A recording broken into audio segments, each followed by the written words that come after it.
ಸಂಗೀತಕ್ಕೆ ಯಾವುದೇ ಭಾಷೆಗಳಿಲ್ಲ, ಅಲ್ಲಿ ಇರೋದು ಬರೀ ಭಾವನೆಗಳು ಮಾತ್ರ. ಅಂಥದ್ದೇ ಸ್ವಾರಸ್ಯಕರ ಭಾವನೆಗಳ ಜೊತೆ ಬಹಳ ದಿನಗಳ ನಂತರ ಕರ್ನಾಟಕ ನ್ಯೂಸ್ ಬೀಟ್ಗೆ ಖ್ಯಾತ ಗಾಯಕರು, ಸಂಗೀತ ನಿರ್ದೇಶಕರು ವಿಜಯ್ ಪ್ರಕಾಶ್ ಅವರು ಮಾತಿಗೆ ಸಿಕ್ಕಿದ್ದಾರೆ. ಮಾತಾಡಿಸ್ತಾ ಹೋಗೋಣ.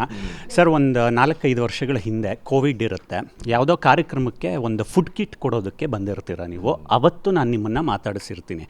ಸಾಮಾನ್ಯವಾಗಿ ಎಲ್ಲ ಶೋಗಳಲ್ಲಿ ನೀವು ಕಾಣಿಸ್ಕೊಳ್ತೀರಾ, ತುಂಬ ಇಂಟರ್ವ್ಯೂಸ್ ಕೊಡಲ್ಲ, ಮೀಡಿಯಾ ಇಂಟ್ರ್ಯಾಕ್ಷನ್ಗಳಿರಲ್ಲ. ಇದೇನು ಒಂದು ಸಿದ್ಧಾಂತ ಅಂತ ನಮಗೆ ಕುತೂಹಲ ಕೂಡ ಆಗುತ್ತೆ. ನಾನು ಮಾತಾಡೋದಕ್ಕಿಂತ ನಾನು ಮಾಡ್ತಾ ಇರೋಂಥ ಕೆಲಸ ಕಾಯಕಗಳು ಮಾತಾಡಲಿ ಅಂತ. ಏನಿದು ಟೆಕ್ನಿಕ್? ಅಲ್ಲ, ಅಂದರೆ ಈಗ ನಾವು ಕಲಾವಿದರು ಕಲೆಯನ್ನು ತಲುಪಿಸಿದ್ರೆ ಸಾಕು ಅನಿಸುತ್ತೆ ನನಗೆ. ಹಾಗಾಗಿ ಜನರಿಗೆ ಕಳೆದ ಒಂದು 30 ವರ್ಷಗಳಿಂದ ನಾನು ಪ್ರೊಫೆಷನಲಾಗಿ ಕೆಲಸ ಮಾಡ್ತಾಯಿದ್ದೀನಿ. ನನ್ನ ಹಾಡುಗಳು ತಲುಪ್ತಾ ಇರುತ್ತೆ, ನನ್ನ ಧ್ವನಿ ತಲುಪ್ತಾ ಇರುತ್ತೆ. ಅದಕ್ಕಿಂತ ದೊಡ್ಡ ಸೌಭಾಗ್ಯ ಇನ್ನೇನಿಲ್ಲ. ಬಟ್ ಇದರ ಬಗ್ಗೆ ವಿಶೇಷವಾಗಿ ನಾನು ಯಾಕೆ ಮಾತಾಡಲಿಕ್ಕೆ ಇಷ್ಟಪಡ್ತಾ ಇದ್ದೀನಿ ಅಂದರೆ, ಇದು ಜನರಿಗಾಗಿ ಮಾಡಿರುವಂಥ ಒಂದು ವಿಶೇಷವಾದಂಥ ಒಂದು ವ್ಯವಸ್ಥೆ.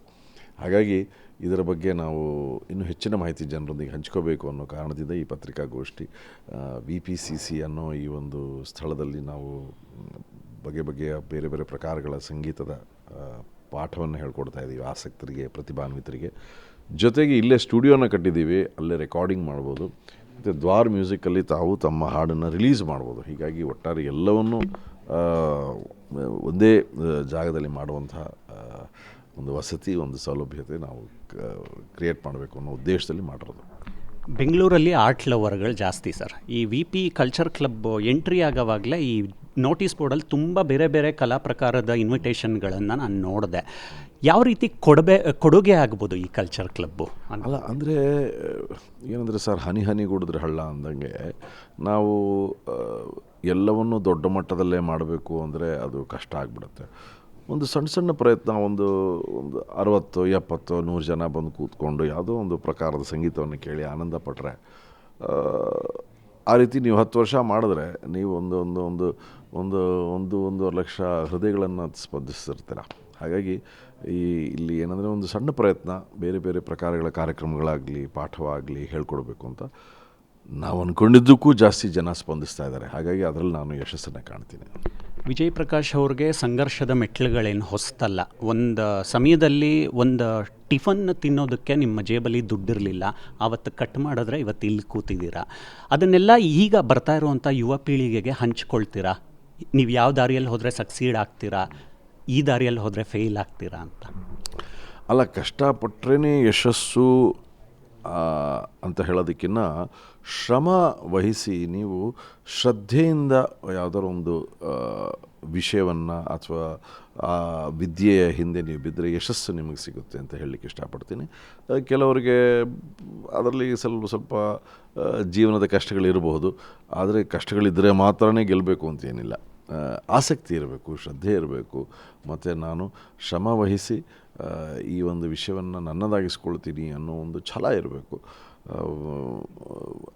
ಇದ್ದವ್ರಿಗೆ ಖಂಡಿತವಾಗಿಯೂ ಯಶಸ್ಸು ಸಿಗುತ್ತೆ. ಯುವ ಪ್ರತಿಭೆಗಳಿಗೆ ಒಂದು ಉತ್ತಮ ವೇದಿಕೆ ಕಲ್ಪಿಸೋದು ನಿಮ್ಮ ಕನಸು. ನಿಮ್ಮ ತಂದೆ ತಾಯಿ ನಿಮಗೆ ವಿಜಯ್ ಪ್ರಕಾಶ್ ಅಂತ ಹೆಸರಿಡ್ತಾರೆ. ವಿಜಯವೂ ಇರಲಿ, ಪ್ರಕಾಶಮಾನವಾಗಿ ಇರಲಿ ಜೀವನ ಅಂತ. ಯಾವುದೋ ಒಂದು ಪಾಯಿಂಟಲ್ಲಿ ಅನ್ನಿಸ್ತಾ, ಹೌದು ನಾನು ಏನು ಅಂದ್ಕೊಂಡು ಬಂದಿದ್ದೆ ಅದನ್ನು ಫೈನಲಿ ಸಾಧಿಸಿದೆ ನಾನು ಅಂತ?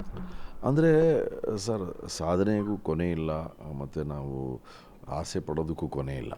ಬಟ್ ಎಲ್ಲೋ ಒಂದು ಕಡೆ you have to accept reality. ನಾನು ಇಷ್ಟು ದೂರ ಬಂದೆ, ನನಗೆ ಭಗವಂತ ಇಷ್ಟೆಲ್ಲ ಕೊಟ್ಟಿದ್ದಾನೆ, ಈಗ ನನ್ನಿಂದ ಏನಾಗಬಹುದು ಅನ್ನೋ ಒಂದು ಪ್ರಶ್ನೆ ಕಾಡಲಿಕ್ಕೆ ಶುರು ಮಾಡುತ್ತೆ. ಯಾಕಂದರೆ ನಾನು ಈಗಷ್ಟೇ ಹೇಳ್ತಿದ್ದೆ, ಪಡಿಬೇಕು ಅಂತ ಆಸೆ ಪಡ್ತಾರೆ, ಅದ್ರ ಹಿಂದೆ ಹೋಗ್ತಾನೆ ಇರ್ಬೋದು.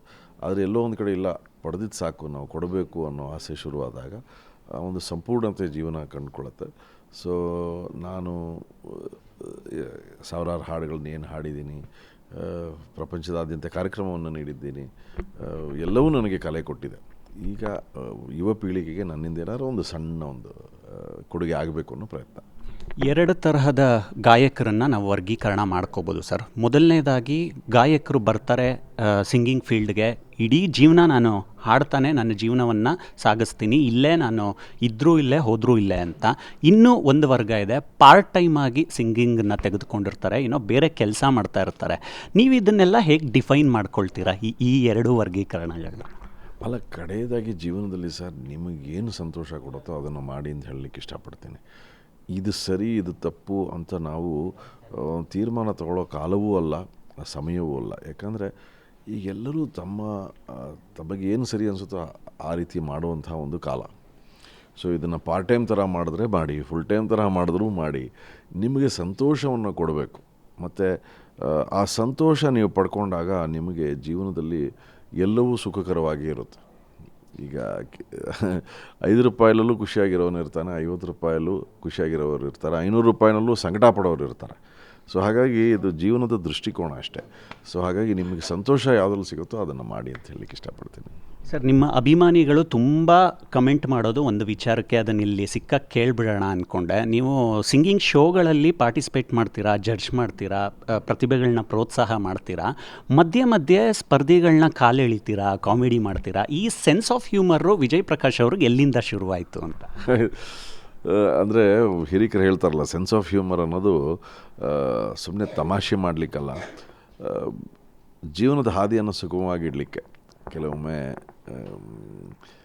ಏನೋ ಒಂದು ನೋವಿರುತ್ತೆ, ಏನೋ ಒಂದು ಕಷ್ಟ ಇರುತ್ತೆ. ಆ ಟೈಮಲ್ಲಿ ನಾವು ಅದನ್ನು ಸುಮ್ಮನೆ ಒಂದು ರೀತಿ ತಮಾಷೆ ನೋಡಿ ಮುಂದೆ ಹೋಗ್ಬಿಟ್ರೆ ಆ ನೋವು ಕಮ್ಮಿ ಆಗಿಬಿಡುತ್ತೆ.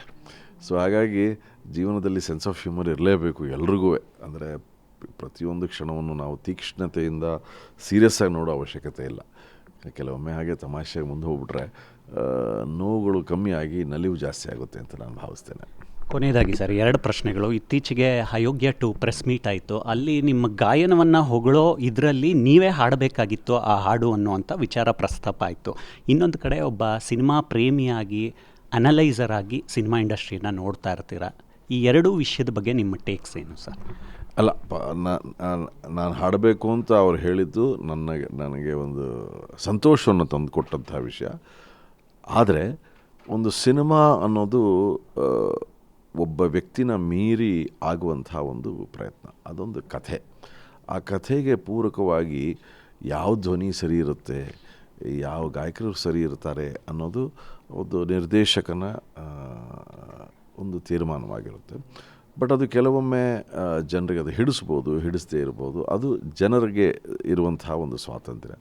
ಬಟ್ ಏನಂದರೆ ನಾನೇ ಎಲ್ಲವನ್ನು ಹಾಡಬೇಕು ಅನ್ನೋ ಆಸೆ ನನಗೆ ಯಾಕಿಲ್ಲ ಅಂದರೆ, ನನಗೆ ಅರ್ಥ ಆಗಿದೆ ಸಿನಿಮಾ ಅನ್ನೋದು ಒಬ್ಬ ವ್ಯಕ್ತಿನ ಸಂಭ್ರಮಿಸಲಿಕ್ಕಲ್ಲ, ಒಂದು ಕಥೆಯನ್ನು ಸಂಭ್ರಮಿಸಲಿಕ್ಕೆ, ಒಂದು ಭಾವನೆಯನ್ನು ಸಂಭ್ರಮಿಸಲಿಕ್ಕೆ ಮಾಡುವಂಥ ಒಂದು ಪ್ರಯತ್ನ. ಬಟ್ ಹ್ಯಾವಿಂಗ್ ಸೆಡ್ ದ್ಯಾಟ್, ಆ ತಂಡದ ಎಲ್ಲ ವ್ಯಕ್ತಿಗಳು ನನ್ನ ಆತ್ಮೀಯರು.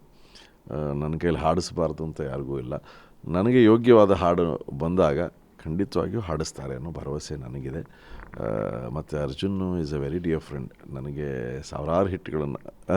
ಸಾವಿರಾರು ಹಾಡುಗಳನ್ನು ಕೊಟ್ಟಿದ್ದಾರೆ, 100 ಹಾಡುಗಳನ್ನಂತೂ ಕೊಟ್ಟೇ ಇದ್ದಾರೆ. ಎಷ್ಟೋ ಹಿಟ್ಗಳನ್ನ ನಾನು ಅವ್ರಿಗೆ ಹಾಡಿದ್ದೀನಿ. ಇವತ್ತು ಕೂಡ ನನಗೆ ಬಹಳ ಆತ್ಮೀಯರವರು. ನನಗೆ ಯೋಗ್ಯವಾದ ಹಾಡು ಬಂದಾಗ ಅವರು ಖಂಡಿತವಾಗಿ ಹಾಡಿಸ್ತಾರೆ. ಸಿನಿಮಾ ರಂಗದ ಆಗು ಹೋಗುಗಳು, ಅದ್ರ ಬಗ್ಗೆ ಏನು ಹೇಳ್ತಾರೆ ವಿಜಯ್ ಪ್ರಕಾಶ್ ಅವರು?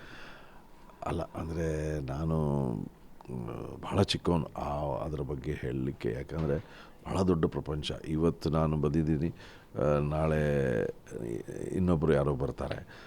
ಬಟ್ ಏನಂದರೆ ಪ್ರಾಮಾಣಿಕವಾಗಿ ನಾವಿದ್ದಲ್ಲಿ ಸಿನಿಮಾ ರಂಗ ಅಥವಾ ಕಲಾರಂಗ, ನಾನು ಹೇಳಲಿಕ್ಕೆ ಇಷ್ಟಪಡ್ತೀನಿ, ನಮ್ಮನ್ನು ಕಾಪಾಡುತ್ತೆ. ನನ್ನನ್ನು ಕಾಪಾಡ್ಕೊಂಡು ಬಂದಿದೆ ಕಲಾ ಪ್ರಪಂಚ. ಎಲ್ಲೋ ಒಂದು ನನ್ನ ಪ್ರಾಮಾಣಿಕತೆ, ನನ್ನ ಒಂದು ಪ್ರೀತಿ ಕಲಾ ಪ್ರಪಂಚಕ್ಕೆ ನನ್ನನ್ನು ಕಾಪಾಡ್ಕೊಂಬಂದಿದೆ. ಹಾಗಾಗಿ ನಾನು ಕಲಾ ಪ್ರಪಂಚದ ಬಗ್ಗೆ ಹೇಳಬಲ್ಲೆ. ನಿಯತ್ತಾಗಿ ನೀವು ಶ್ರದ್ಧೆಯಿಂದ ನೀವು ಕೆಲಸವನ್ನು ವಹಿಸಿದ್ದಲ್ಲಿ ಅದು ನಿಮ್ಮನ್ನು ಕಾಪಾಡುತ್ತೆ. ವಿಜಯದ ಜರ್ನಿ ಹೀಗೆ ಮುಂದುವರಿತಾ ಇರಲಿ ಸರ್. Thank you. ಇವಿಷ್ಟು ಗಾಯಕ, ಸಂಗೀತ ನಿರ್ದೇಶಕ ವಿಜಯ್ ಪ್ರಕಾಶ್ ಅವರ ಮಾತು, ಮ್ಯೂಸಿಕ್, ಅಭಿಪ್ರಾಯಗಳು. ಕ್ಯಾಮ್ರಾ ಪರ್ಸನ್ ರಾಘವೇಂದ್ರ ಜೊತೆ ಮಾವಳಿ ಕಾರ್ತಿಕ್, ಕರ್ನಾಟಕ ನ್ಯೂಸ್ ಬೀಟ್.